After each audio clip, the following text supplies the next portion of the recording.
Bonjour à tous les amis et bienvenue sur cette nouvelle vidéo sur la chaîne Motors. Pascal, comment ça va? Ça va très bien et toi? Ça va impeccable. Regarde, on est devant le stade de la Redoute, à la frontière de Saint-Denis, avec notre véhicule d'essai aujourd'hui, c'est le Opel Mokka i. Donc tout nouveau SUV de la marque Opel. Tout nouveau, tout beau. Tout nouveau, tout beau, 100% électrique. Arrivé il y a quelques semaines à La Réunion, il a déjà un grand succès. Il a déjà un grand succès. 100% électrique. Ouais. On le verra tout à l'heure, mais il a une très jolie bouille. Elle a été totalement retravaillée. Mais habituellement, nous, ce qu'on fait, c'est qu'on commence par détailler le look, etc. C'est pas ce qu'on va faire sur cette vidéo. Sur cette vidéo, c'est un véhicule 100% électrique. On a une batterie de 50 kWh avec qui est quasiment pleine, puisqu'on est à 94%, je crois. Ouais. Une autonomie WLTP. À 100%, elle est à 320 km d'autonomie. Voilà, 320 km d'autonomie. On n'est pas loin. Hein. On n'est pas loin. Donc on va aller tester ça. On va aller à la possession avec la petite particularité qu'au lieu de prendre la route du littoral, on va prendre. C'est trop facile. On va prendre la route de la montagne pour tester l'autonomie de ce véhicule. On va monter. Arrivé en haut, on va vérifier qu'est-ce qu'on a perdu en autonomie. Ouais. Après, on va redescendre avec le mode break, donc avec le frein régénératif. Et on va voir qu'est-ce qu'on a gagné. Donc sans plus tarder, Pascal, je t'invite à prendre le volant, je vais te laisser conduire. Allez. Et puis on va aller constater ça ensemble. Let's go. C'est parti. On se retrouve à l'intérieur du Mokka. On va faire un point sur l'autonomie. Ce qui est bien, c'est que c'est affiché tout de suite derrière l'écran d'instrumentation. Pas besoin de chercher longtemps. Donc là, on est à 306 km. 93% de batterie. Ouais. On va se faire un trajet monté avec plein de virages assez serrés, arriver à la montagne, et puis après on va enchaîner la descente sur la possession. Okay. On fera un petit point de trajet à mi-parcours. À mi-parcours pour montrer Saint-Denis à nos amis qui nous suivent depuis la métropole ou ailleurs. Ouais. Petite précision, juste à côté de toi, tu as le sélecteur de mode de conduite. Il y a 3 modes de conduite. Alors, je laisse les changer, comme ça je vais filmer là. Donc là on est en mode éco déjà, 306 km d'autonomie. Ouais. Tu peux passer en mode normal et là tu vas voir que l'autonomie va baisser 292 km. Et enfin le mode sport où là l'autonomie tombe à 276 km. Qu'est-ce que tu choisis comme mode pour le parcours? On va se mettre en mode sport je pense. Et on va faire la montée et la descente en mode sport. On va voir qu'est-ce qu'on va perdre, qu'est-ce qu'on va gagner. Ok, bon, admettons. Pourquoi pas. Pourquoi pas. Sur un monter en mode éco, c'est pas. Alors petite précision également, étant donné qu'on est à La Réunion qui fait particulièrement chaud, il fait 34 degrés. Ouais. Il y a la clim, donc ça peut jouer sur l'autonomie également. Bon, on y va. Hein. Allez, go, c'est parti. Bon, Pascal, on est donc sur la route de la montagne, dans les rampes. Comment tu trouves son comportement? Elle a un bon comportement. Ouais. Franchement, elle tient bien la route. Elle est assez large la voiture. Hein, tu as l'impression d'être dans une voiture vraiment large. Ouais. Elle fait 1,80 m de largeur en réalité. Donc c'est un petit peu plus qu'on parlait entre nous tout à l'heure du Peugeot i2008, parce qu'elle a la même base. Ouais. D'accord, elle est 3 cm plus large. Voilà, ce capot un petit peu droit également, tu as l'impression qu'il est avec toi. Enfin, quand tu roules, tu le vois. Non, ça va, elle se débrouille bien dans la montée. Là c'est surtout qu'on est dans une route où il y a pas mal de virages. Et des virages qui sont quand même assez conséquents, assez serrés. Non, mais franchement, elle tient bien. Le cap, quoi. Elle tient le cap. Hein. Et puis, le fait d'être en mode sport, tu arrives assez rapidement au virage suivant. C'est vrai que même en tant que passager, on sent quand même qu'il y a un réel dynamisme dans la conduite. Le mode sport te permet d'avoir 100% du couple et de la puissance maximale. D'accord. Parce qu'elle a un couple de 260 Nm. Quand tu mets en mode éco ou en mode normal, tu les obtiens pas. Tu les as pas forcément. Tu les as que en mode sport. Donc là, tu les ressens pas. Bon, comme tu le disais, on est très bien installé à l'intérieur. On a des sièges qui sont confortables et il y a un bon maintien. Mais il y a d'autres éléments qui participent aussi au confort, c'est ce silence. Ouais, la voiture est très silencieuse en roulant. Ouais. Tu n'as pas les bruits aérodynamiques ou les bruits de roulage qui sont très maintenus, très contenus. La sonorisation est très efficace. Ouais. Bon, sans compter la bonne prise en main du volant, moi j'aime bien ce volant. Il est agréable. Sans parler du design, mais vraiment de la bonne prise en main. Et puis je t'ai dit, le châssis il a un bon comportement, la voiture se place comme tu veux la placer. Et dans le confort et le silence d'une voiture 100% électrique. Donc pour l'instant, c'est du plaisir à conduire.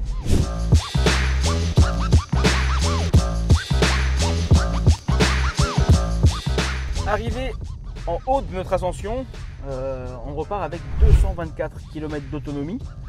Donc on a... là on a usé 50 km à peu près. D'autonomie depuis qu'on est parti de la Redoute. On est parti en mode sport jusqu'à Saint-Bernard après. On s'est remis en mode éco avec le B. Ouais. Et là dans la descente, donc on commence à 224 et on va voir arriver au niveau de la possession combien on sera. On vient d'arriver à la possession. Déjà première chose avant de parler d'autonomie, mais que Dieu bénisse celui qui a fait cette route. Magnifique. La route du littoral. La route du littoral. Parce que ça nous fait un gain de temps et un gain de nausée aussi. Bref. On est arrivé à la possession. Alors, on va faire un petit topo. Pour rappel, on était à combien exactement là-haut? 220. Avant de commencer la descente, on était à 224. Ouais. Là, on est à 258. Donc, on a gagné 34 km d'autonomie. Dans la descente. Dans la descente. Donc, si on fait le bilan, on est parti, on avait 93% de batterie. Ouais. On est arrivé, on a encore 82% de batterie. Ouais. Donc, 11% de consommé. Enfin, l'idée de ce parcours, c'est de montrer par exemple quand la route du littoral est fermée, ce qui arrive assez régulièrement en saison des pluies. Si tu passes par la route, l'ancienne route, tu perds que 10 à 11% de batterie, d'autonomie. D'accord, si tu t'inquiètes de savoir est-ce que je peux aller à mon travail et revenir, sachant que la route du littoral elle est fermée, logiquement tu peux y aller tranquillement. Tu peux y aller tranquillement, surtout que on a basculé en mode de conduite. On a fait du sport, on a fait du normal, on a fait de l'éco. En fait, on a essayé d'utiliser la voiture comme quelqu'un de normal qui, à un moment donné, se rend compte que ça consomme trop, il change et il se met en éco.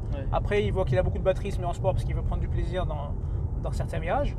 Et on a consommé que 12% de batterie sur ce trajet-là, quoi. C'est pas mal, hein? C'est plutôt pas mal.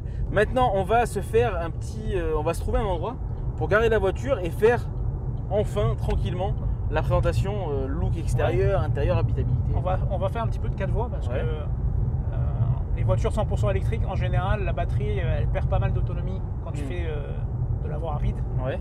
Là, on est à 110, on va rouler un petit peu, voir qu'est-ce qu'on va perdre en autonomie. Jusqu'à notre point. Ok, top.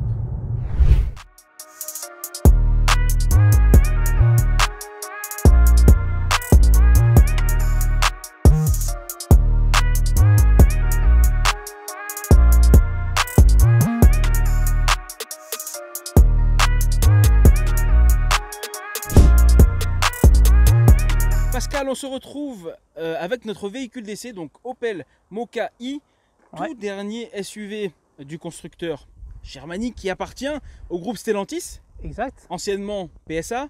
Et c'est le premier. de la fusion de PSA et de Fiat Chrysler. Ouais. C'est le premier donc Mokka sous cette ère-là, et on le remarque tout de suite. Le look, il est totalement différent et résolument moderne. Par rapport aux 2 dernières générations de Mokka, on est dans quelque chose de beaucoup plus incisif au niveau du style. Le design avec des arêtes et des lignes qui sont beaucoup plus nettes, beaucoup plus anguleuses.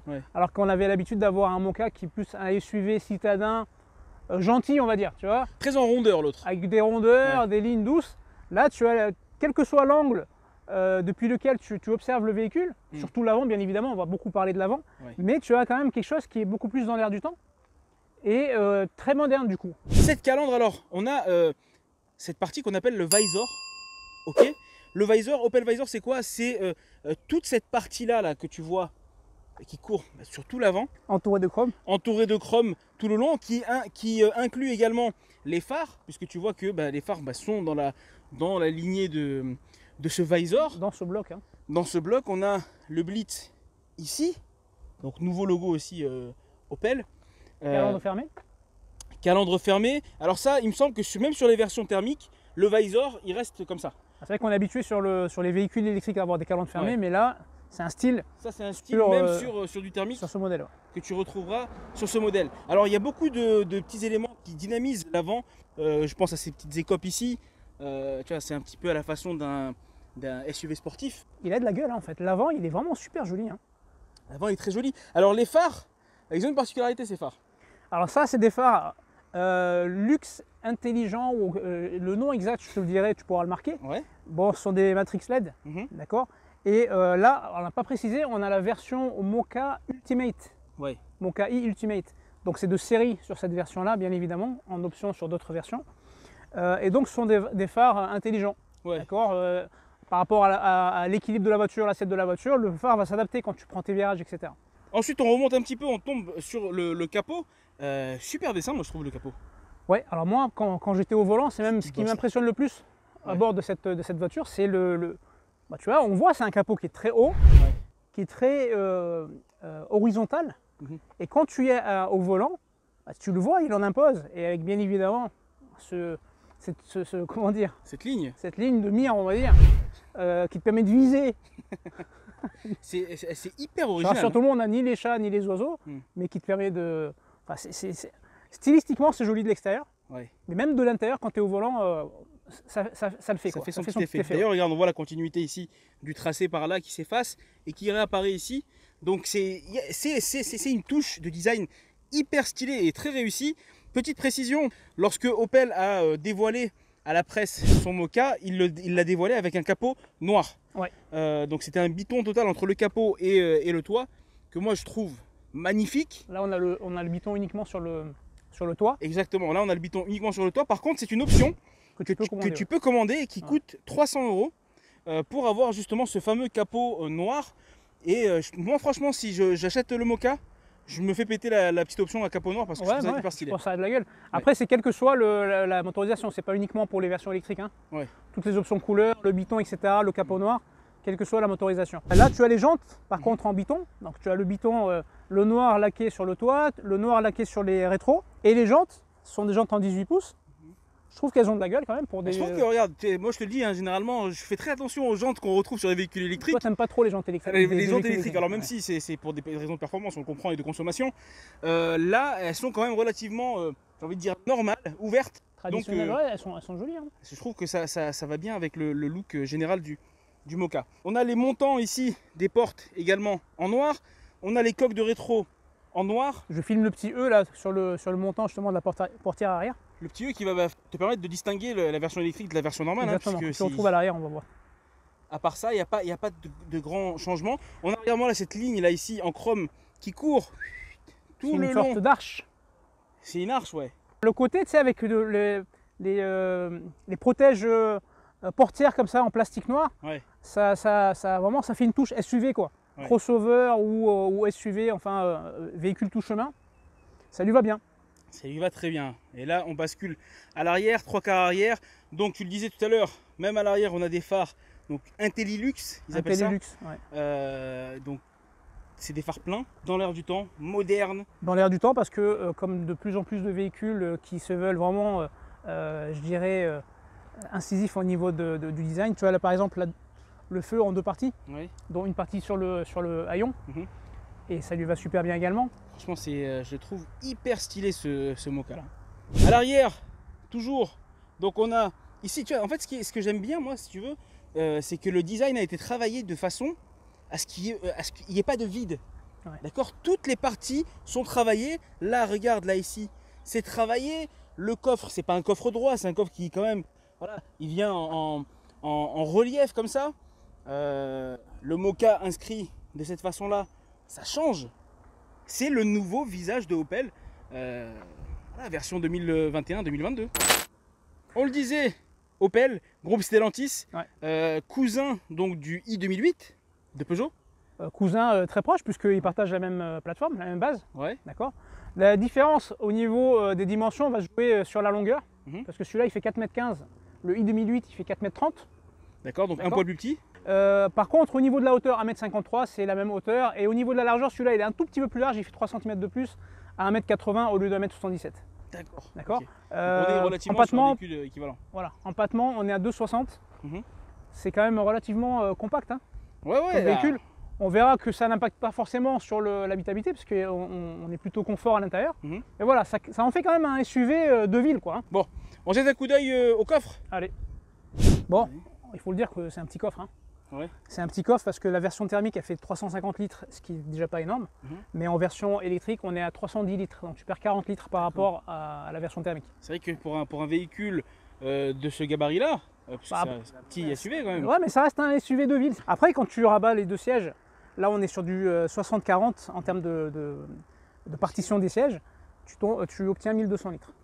Donc ça reste correct. Bon, fermeture du coffre, on va aller jeter un petit coup d'œil à l'avant. Attends, je range les câbles quand même. Ouais, ah oui, mince. On range les câbles et après on va regarder un petit peu l'intérieur. Allez, c'est parti. Maintenant que je suis à l'arrière, on va tester l'habitabilité, comme d'habitude.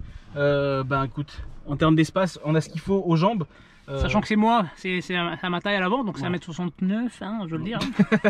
Donc c'est... Non mais il y a suffisamment de place. 1m75, personne ne me croit. Ouais. Regarde, j'ai quand même pas mal de place aux genoux. J'ai pas mal de place à la tête. Malgré le fait que c'est un toit qui soit quand même en descente à l'arrière. Ouais, j'ai encore un petit chouïa quand même. Plus grand, peut-être 1m90, ça commencera à être un petit peu juste. Ouais. Mais moi, en tout cas, je me sens bien. En termes de sellerie, regarde, elle est très jolie. En plus, sur cette finition Ultimate, on a ici de l'Alcantara avec autour du cuir, donc bimatière. Je pense que c'est du simili du cuir, hein, à mon avis. Hein.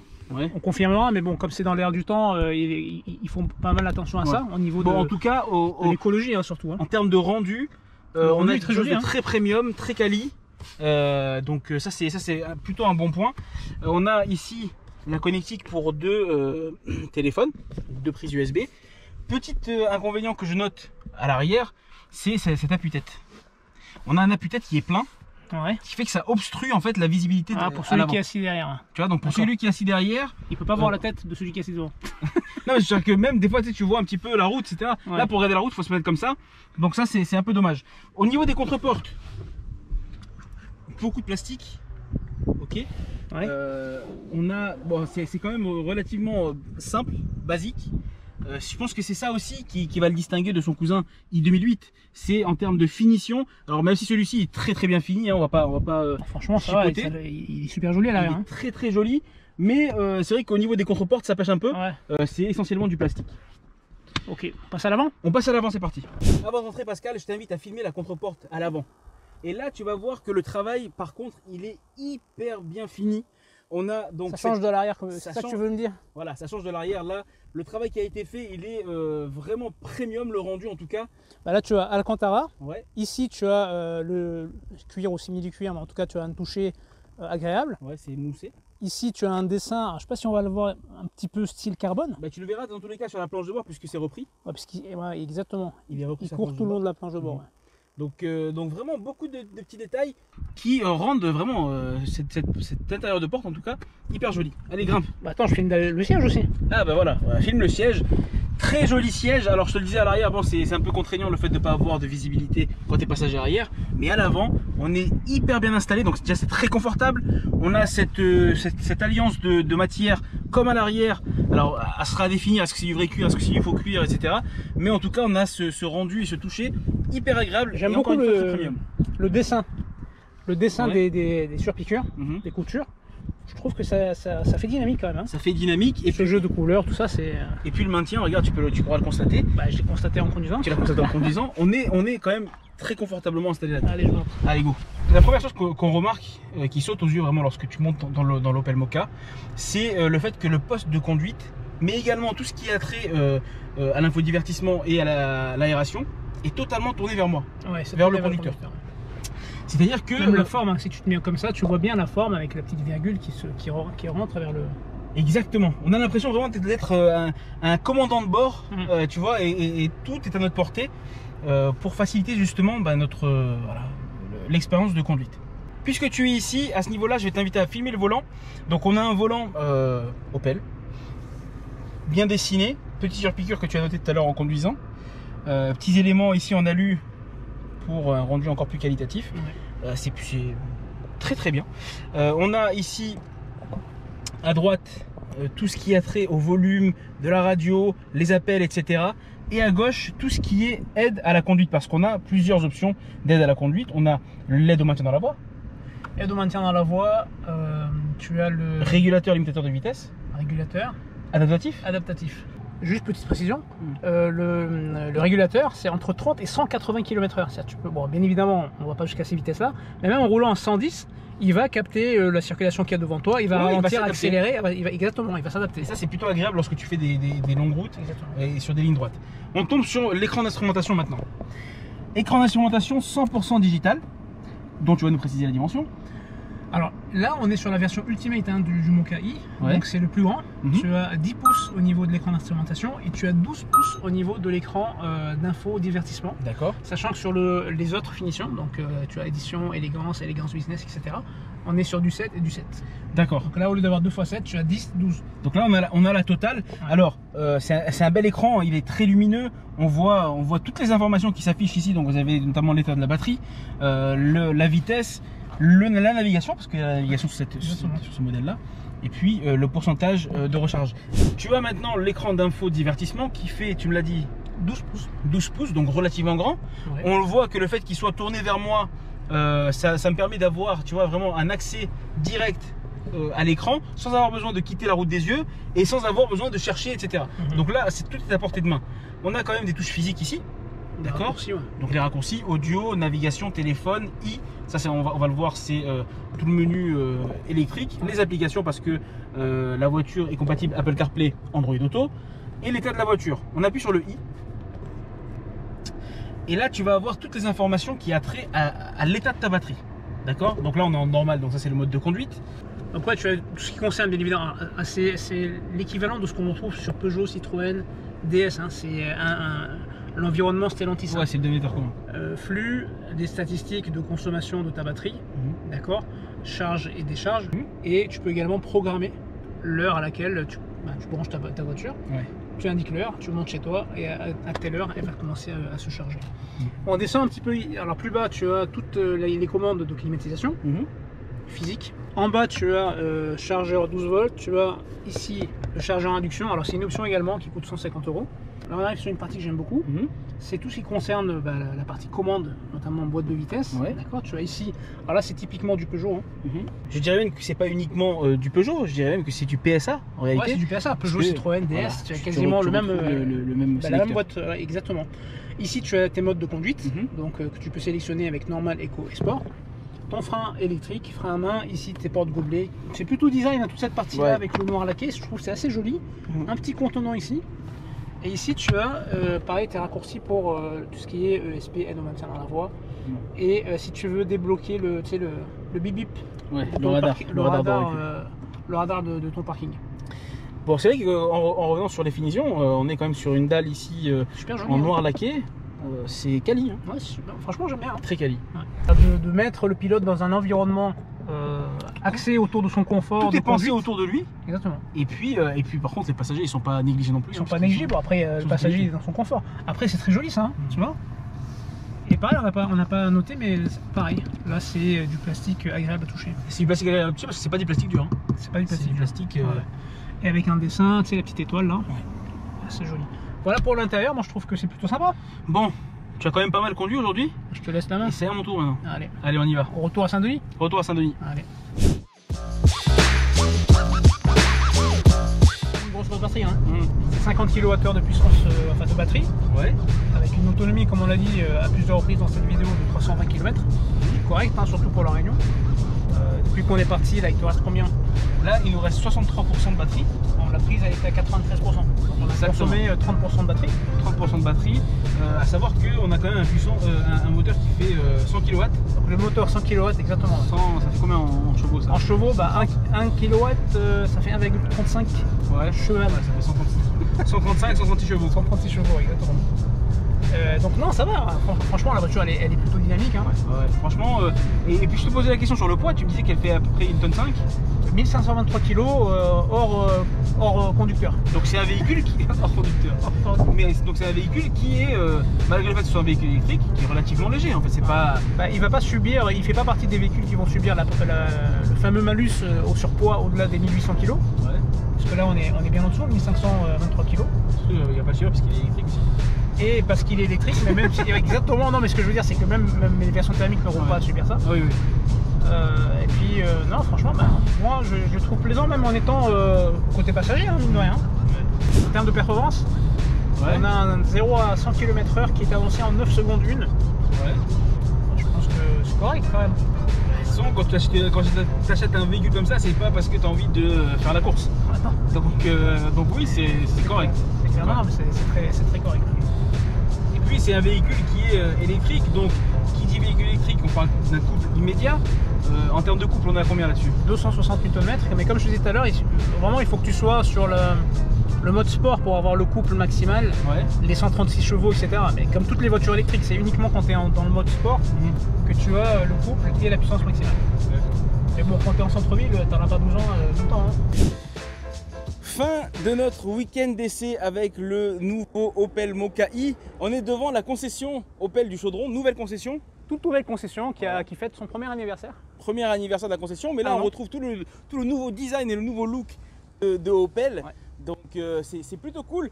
Avec notre véhicule d'essai, on va en faire le bilan aujourd'hui parce qu'on l'a utilisé pendant tout un week-end, donc on a pu se faire une idée. Ouais. Qu'est-ce que tu as pensé de ce véhicule, toi? Alors déjà, moi esthétiquement, je le trouve super joli. Ouais. Surtout la partie avant, en fait, le capot, c'est quasiment horizontal, ouais. Très haut.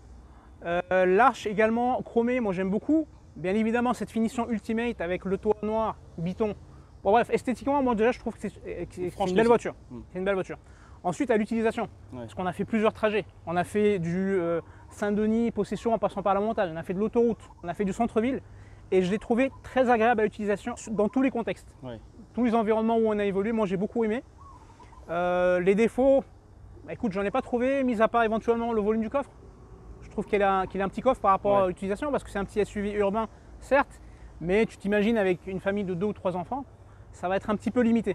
C'est vrai que le coffre, il est un peu réduit, et même au-delà de son volume, même son accessibilité, je veux dire l'ouverture du coffre, elle est quand même assez trompeuse. Le fait de devoir passer par là, effectivement. C'est vrai que je trouve pas ça... C'est trompeur, effectivement, la façon dont c'est dessiné. Après, le petit bouton est juste en dessous. Voilà, bon. Moi, c'est les 2 petits défauts que j'ai trouvés. Après, sinon, pour moi, c'est une réussite, cette voiture. Moi, comme toi, le premier point fort, mais vraiment fort de cette voiture, c'est son look, son design. On retrouve la vraie touche Stellantis, le vrai travail stylistique. On n'est plus dans une marque qui vieillissait, on est dans une marque résolument dynamique. Et dans l'air du temps, on le remarque aussi avec la nouvelle Astra qui devrait arriver, je pense, courant d'année chez nous. Elle est de la même trempe, c'est-à-dire c'est une voiture qui a un look dynamique, moderne. Et ça fonctionne. Et les finitions, elles sont super belles. Et les finitions, là, tu as la finition business très bonne finition, notamment sur cette version Ultimate et également. Ultimate, ouais. Au niveau de la conduite, c'est vrai que franchement, c'est un vrai kiff de la conduire. Il y a un petit, voilà. La petite critique que je pourrais faire, c'est vraiment sur le mode éco où ça manque un petit peu de jus. C'est très linéaire. C'est vrai qu'effectivement, tu me le rappelles, le mode éco, il est un petit peu mou, quoi. Ouais. Bon. C'est très linéaire, mais après, le mode normal, il est par contre, lui, très bien dosé. Hein. Très bien dosé, justement. Alors, c'est pour combler justement cette mollesse du mode éco, on a le mode normal qui est très efficace sans qu'on ait besoin de passer au mode sport. Qui lui est un kiff. Qui lui est un kiff, effectivement. Et puis l'accueil à l'intérieur, le travail qui a été fait autour du conducteur, il est incroyablement bien fait. On se sent bien à l'intérieur. D'ailleurs, moi je me posais la question, des fois on parle entre nous, est-ce que toi tu l'achèterais ou pas? Franchement, moi je l'achèterais cette voiture. Ouais, c'est vrai. Parce que je me suis senti bien dedans. Tout le week-end, j'étais fier de rouler dans ça. Et puis cette fierté, elle est accentuée par le fait que malgré que ce soit un petit SUV, le capot il est très présent. Lorsque tu conduis, on a l'impression vraiment d'être imposant. On le voit beaucoup et ça participe justement à ce plaisir de conduite que tu peux avoir. Ça donne un effet massif effectivement quand tu es à l'intérieur. Et puis en plus il est haut, hein. Franchement quand tu conduis il est assez haut quand même. Petit point qui m'a chagriné également, c'est les finitions à l'intérieur. Alors je parle pas de l'avant, mais je parle vraiment de l'arrière où lorsque tu ouvres la contre-porte arrière, tu tombes sur du plastique très basique. Mais là c'est du chipotage. Bon, c'est vrai qu'au niveau des plastiques, effectivement on aurait aimé quelque chose de plus de mieux premium. Mais franchement, moi le dessin des sièges, l'avant, la façon dont tu es accueilli avec le tableau de bord qui vient vers toi. C'est vrai que bon, contre-porte arrière, éventuellement. Voilà. Ça c'est vraiment le petit hic qu'on peut noter sur les finitions à l'intérieur. Mais sinon, de façon globale, c'est une franche réussite et je pense que ça sera un énorme succès à La Réunion, sans douter. Ça l'est déjà en fait. Commercialement, c'est déjà un succès parce que les chiffres de vente de décembre ont dépassé les objectifs. Et on nous le disait, là, on nous faisait on donnait la petite information dans la concession. Ça a boosté les ventes globales d'Opel, l'arrivée du Mokka. C'est-à-dire que le fait d'avoir Mokka à la concession, les autres modèles en ont bénéficié. D'accord. Et Mokka-i est à une belle proportion par rapport à Mokka en règle générale. Donc franchement, c'est un beau succès commercial. Et je pense que les objectifs qui ont été fixés pour l'année 2022, ils vont être largement dépassés. Qui sont de 200-220 véhicules sur l'année. Pas que électriques, hein. tout bien parti en tout cas. Tout mon cas confondu, mais c'est très bien parti. La batterie, maintenant, parce qu'on est sur un véhicule électrique, c'est intéressant de savoir le temps de charge que ça peut prendre pour charger la voiture. Alors déjà, moi, ce que je conseille, mais ça on le dit à chaque fois qu'on fait une vidéo avec un véhicule 100% électrique, vous voulez acheter un véhicule 100% électrique, prenez-vous une wallbox. Ouais. C'est-à-dire que installez-vous ça dans votre garage, dans votre jardin, parce que ça va vous faire gagner un temps énorme sur la recharge. Ouais. Là, sur une wallbox, pour passer de 0 à 80%, on est entre 5 et 6 heures. D'accord, ouais, c'est raisonnable. C'est très raisonnable. Ouais. De toute façon, quand tu vas utiliser ta voiture pour des trajets quotidiens, tu ne vas jamais consommer 100%. Et si tu branches bien évidemment sur une station, enfin une recharge en station, il y en a de plus en plus à La Réunion, ça te prend 1h30 pour avoir les 80%. D'accord, donc c'est assez rapide. Très rapide. Et puis on voit que la durée de vie, surtout notamment à La Réunion qui est un petit territoire, c'est amplement suffisant pour le quotidien de 320 km annoncés, je pense qu'on ne doit pas être loin dans la vraie vie. On doit être en dessous des 300, on doit être en dessous des 300. 306. Ouais, mais peut-être même un petit peu en dessous. Mais c'est largement suffisant par rapport à l'utilisation qu'on en a. Donc franchement, par rapport au coût, parce qu'on n'a pas parlé du prix également. Quand tu rajoutes les primes, quand tu rajoutes les aides, t'es pas loin d'un prix de véhicule thermique. Ouais. Ça vaut le coup. Hein, alors parlons-nous des prix. Parlons des prix. On parle de les deux. Tu regardes. On a l'Ultimate et on a le Business Elegance. Ouais. Qui sont par rapport à la métropole, quelque chose comme 2000 € de différence avec la métropole. Donc là, tu as en métropole 39 350, ici 41 300. Ouais. Et pour l'Ultimate, tu es à 42 350 en métropole et 44 300 ici. Tu as donc 1950 € de différence. Ouais, donc c'est un prix qui est plutôt maîtrisé par rapport au tarif métropole en réalité. Par rapport au tarif métropole. Après, voilà, l'Ultimate, c'est celui qui est full en termes d'options. Tu as tout ce qu'il faut. Mais alors, on parle de 44 000 et des poussières, sauf que c'est un véhicule électrique et donc il bénéficie de primes lorsque tu veux l'acheter. Parle-nous-en. On était à 7 000 € l'année dernière. Ouais. 6 000 plus 1000 la prime d'Om-Tom. Tout le monde pensait qu'au 1er janvier, la prime d'Om-Tom allait sauter, c'était ce qui était prévu. Ouais. Et apparemment, elle a été prolongée jusqu'au mois de juin. D'accord. Donc si vous voulez faire un achat d'un véhicule 100% électrique, vous venez en concession, vous avez 6 000 € de prime, plus 1000, ça fait 7 000 € de remise. Si vous faites une reprise, tu sais, quand tu as un véhicule ancien et que tu veux t'en débarrasser pour la bonne cause, c'est-à-dire pour l'environnement, ils te le reprennent, tu as 2500 € de remise supplémentaire. Tu vois. Ouais. Des fois, tu as un véhicule qui coûte 500 €, ils te l'en prennent 2500. T'es plutôt gagnant. T'es plutôt gagnant, quoi. Ouais, donc voilà. C'est pour ça que je te disais, tu peux avoir un véhicule qui est pas loin du prix d'un thermique, sauf qu'après, à l'utilisation, ça te coûte quasiment rien, quoi. Et puis comme je l'ai dit, franchement, moi j'ai eu un coup de cœur pour ce véhicule. Ouais. J'ai un vrai coup de cœur. Et je comprends en fait l'engouement qu'il a suscité depuis son lancement, même en métropole. Ouais. Les amis, notre essai du Moka i est désormais terminé.